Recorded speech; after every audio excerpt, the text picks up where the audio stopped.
The story begins with a kite soaring freely over a bustling city, drifting wherever the wind takes it. In this city lives a bright and curious 8-year-old girl named So-won. Despite her young age, she is remarkably intelligent. Every day, she walks to school with her best friend, Young-suk. One morning, So-won asks her mom to tie her hair as she gets ready for school. Her mom is very busy with her job and household chores, so she does not have time to help. So-won's dad notices this and decides to tie her hair instead. So-won gets ready to leave for school, but it starts raining outside. Her mom asks if she should drop her off at school. So-won knows how busy her mom is, so she says she will run and reach school in 3 minutes. Her mom tells her to take the main route because it is safer. So-won leaves for school, but her friends have already arrived before her. While she is walking toward the school, a man watches her from a distance. In the next scene, the kite that was flying freely at the beginning of the story is now lying on the wet road. The man picks up the kite and approaches So-won. He compliments her umbrella, saying it is very beautiful, and asks if she would like to share it with him. So-won politely declines, saying she is late for school. She turns around and sees that the school is just a short distance away, but the heavy rain has left the area outside the school completely empty. In the next scene, chaos unfolds. So-won's umbrella is completely broken. Her bag, shoes, and belongings are scattered in a deserted place. She is there too, injured and trembling. Summoning her last bit of strength, she uses her phone to call for help. Moments later, an ambulance arrives and rushes her to the hospital. When So-won's mother arrives at the hospital, she breaks down completely upon seeing her daughter's condition. So-won's body is covered in wounds, a testament to the brutality she endured. The man had not only assaulted her but had beaten her to the brink of death. Yet, by some miracle, So-won is still alive. The doctors inform her parents that surgery is necessary to save her life. After the operation, they explain the extent of the damage. To keep So-won alive, they had to remove large portions of her intestines and anus, replacing them with an artificial anus. They also fitted her with an ostomy bag, which would now manage her waist. The doctors deliver the heartbreaking news that So-won will have to live with this condition for the rest of her life. The weight of the tragedy bears down on her parents, leaving them to grapple with their grief and the long road ahead. When So-won finally regains consciousness, her father rushes to her side. She looks at him and asks if he didn't go to work today. Hearing her question, he is filled with guilt, feeling that he failed to be there for her. So-won, with a weak voice, asks him to catch the man who hurt her, telling him that the man wore pants with many pockets. So-won's dad tells her to rest, but she insists that she is feeling very sleepy. She worries that if she falls asleep, she will forget everything that happened. Deep down, So-won desperately wants the man to be caught, no matter what.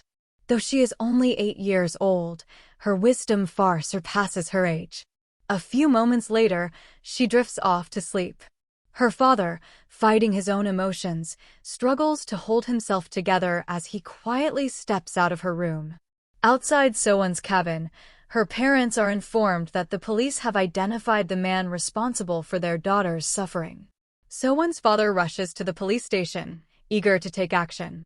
However, the police officer tells him that they lack the necessary evidence to arrest the man and needs So-won's statement to proceed. When So-won's father shares this with his wife, she becomes furious. She doesn't want their daughter to relive the trauma by recalling the horrific event, and a heated argument ensues between them. It is clear that both of them are emotionally shattered, struggling to cope with the horror their daughter has faced. In the midst of their turmoil, a police officer approaches So-won's father and suggests that he go home to gather all of So-won's toys and bring them to the hospital. So-won's father is taken aback by this request. The officer explains that a female psychiatrist assigned to So-won has asked for it. Confused but willing to do whatever it takes, So-won's father goes home. There, he finds So-won's favorite toy, Coco Mong, and carefully takes it with him to the hospital, hoping it will help his daughter in some way. At the hospital, a psychiatrist arrives to begin So-won's treatment. The female psychiatrist starts by playing with So-won, trying to build a bond of trust with her. She gives So-won her favorite toy, which brings a small smile to the girl's face. Gradually, So-won's behavior begins to return to normal. Once So-won feels more comfortable, the psychiatrist gently starts asking her questions. The entire session is recorded by the police officers present. The psychiatrist shows So-won photos of various people one by one. When So-won sees the photo of the man who caused her pain, she immediately closes her eyes. The psychiatrist understands that this must be the culprit. To confirm, So-won is then shown a group of smaller photos and asked to identify the man. With great difficulty and trembling hands, So-won slowly lifts her finger and points at the monster who destroyed her life. With So-won's identification, the police finally have enough evidence to arrest the man responsible. Before leaving, the psychiatrist speaks with So-won's father. She explains that So-won needs time and support to heal both physically and mentally, and that her recovery will not be possible without the involvement of her family. Handing him her visiting card, she assures him that they can contact her anytime for help. However, So-won's mother overhears this conversation. Consumed by anger and frustration, she snatches the card and returns it to the psychiatrist, refusing any help. Meanwhile, the police successfully capture the rapist, and the news quickly spreads to the media. Reporters swarm the hospital to cover the incident. When So-won's father learns about this, he rushes to the hospital, determined to protect his daughter from the media frenzy. He knows how the press will sensationalize the tragedy, which could cause more harm to So-won. As the hospital staff prepares to shift So-won to another room, the reporters also follow. Realizing the situation is spiraling out of control, So-won's father lifts her onto his shoulders and carries her to a secluded room on the top floor. Meanwhile, So-won is overcome with fear and anxiety. She looks at her father with teary eyes and asks if she has done something wrong. He gently reassures her that she has done nothing wrong and tries to calm her down. As he comforts her, the bag attached to So-won to collect her waste suddenly bursts, spilling its contents onto the bed. Her father quickly moves to clean up and replace the bag. When he opens her clothes to fix it, So-won suddenly gets a severe attack of post-traumatic stress disorder. The horrific memories of the assault flood her mind, and she becomes completely restless. At first, her father is confused and unable to understand what is happening, but as realization dawns, he steps back trembling with sorrow. His heart breaks into pieces, knowing the scars left by that monster are far deeper than he could ever imagine.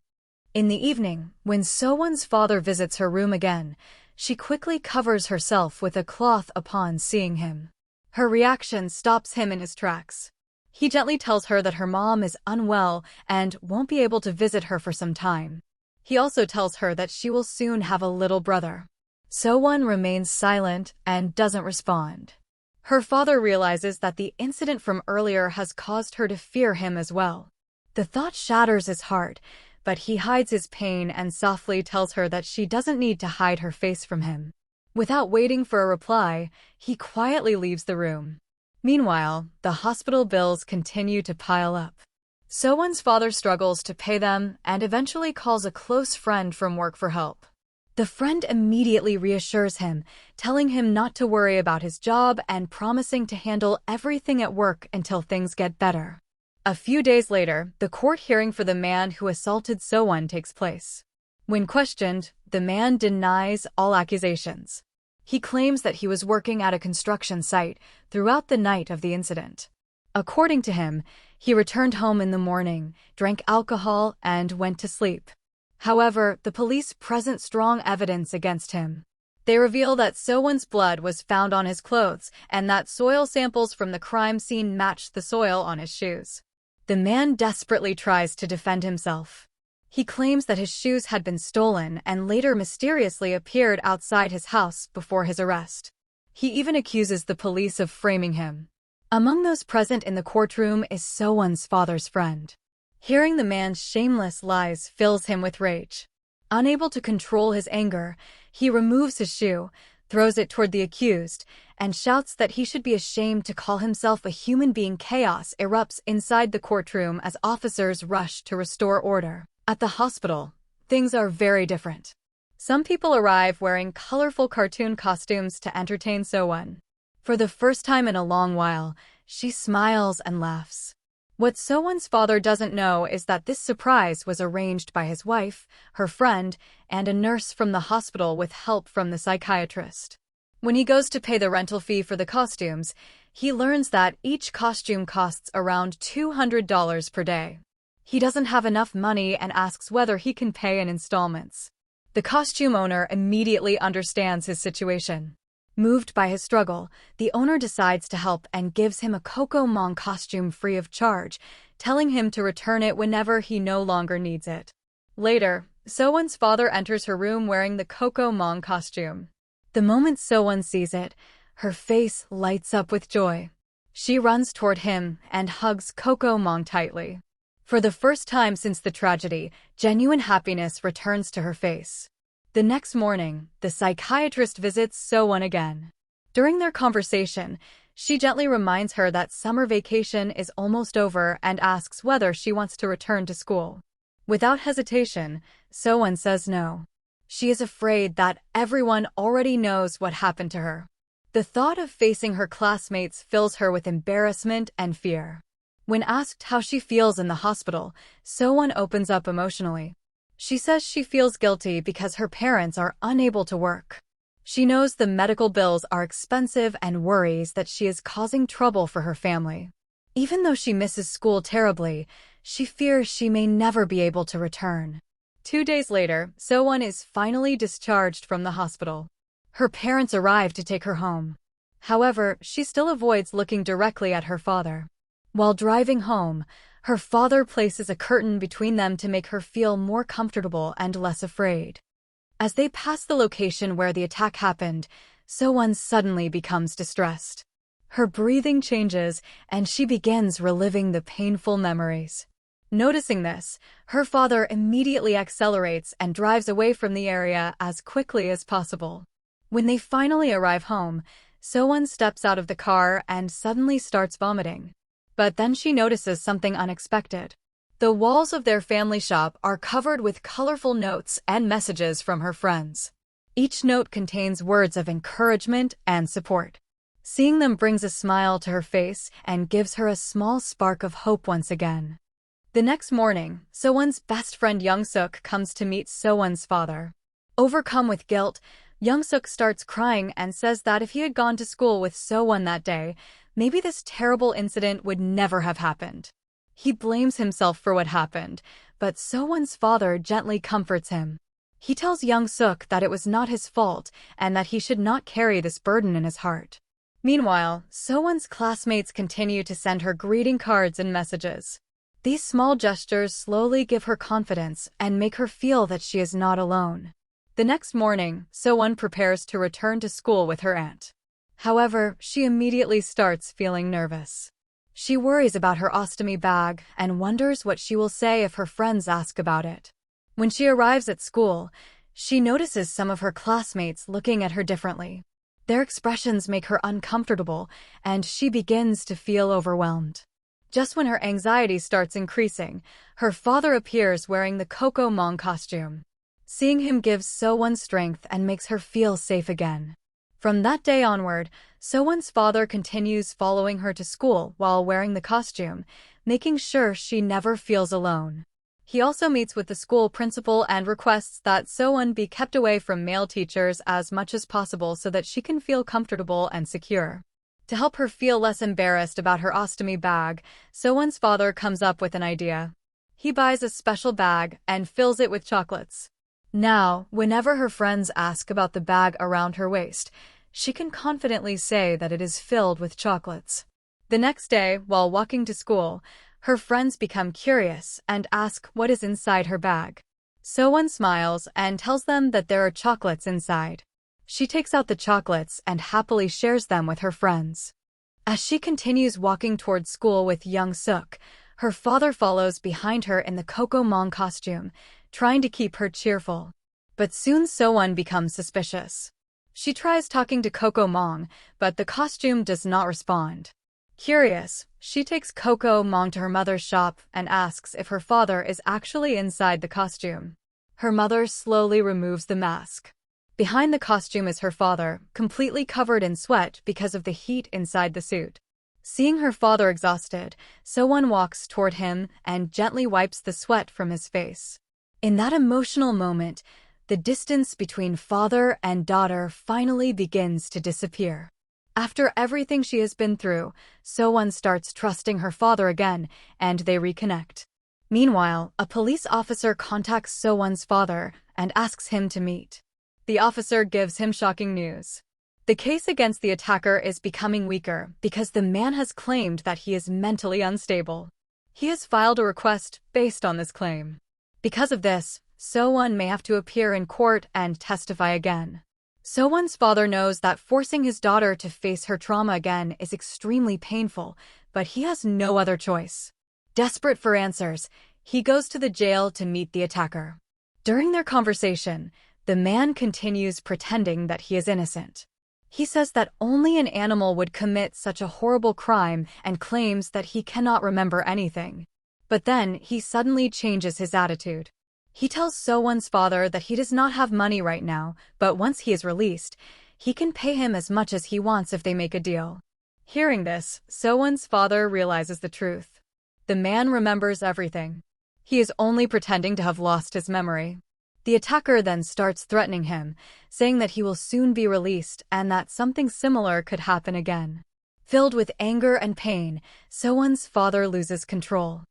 He grabs a chair and starts smashing the glass between them, unable to control his emotions. Later, the case reaches the courtroom again.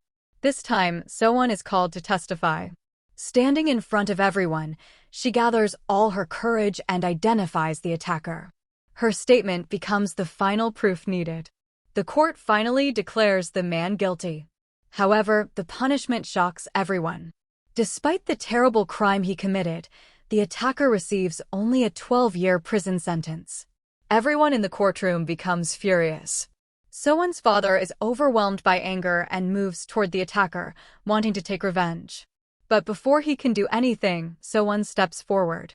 She grabs her father's hand and pleads with him to go home. Her words stop him. Instead of violence, he breaks down emotionally and hugs his daughter tightly. Months later, So-won's mother gives birth to a baby boy. So-won is extremely happy to have a younger brother. For a moment, it feels like their family is returning to normal. But deep inside, So-won is still struggling. She often leaves school before classes finish because the memories of what happened still haunt her. Even after everything, she continues trying to move forward. The arrival of her little brother gives her new hope and a reason to keep living. This story shows the deep pain that survivors carry and how some wounds may remain even when life slowly begins to heal.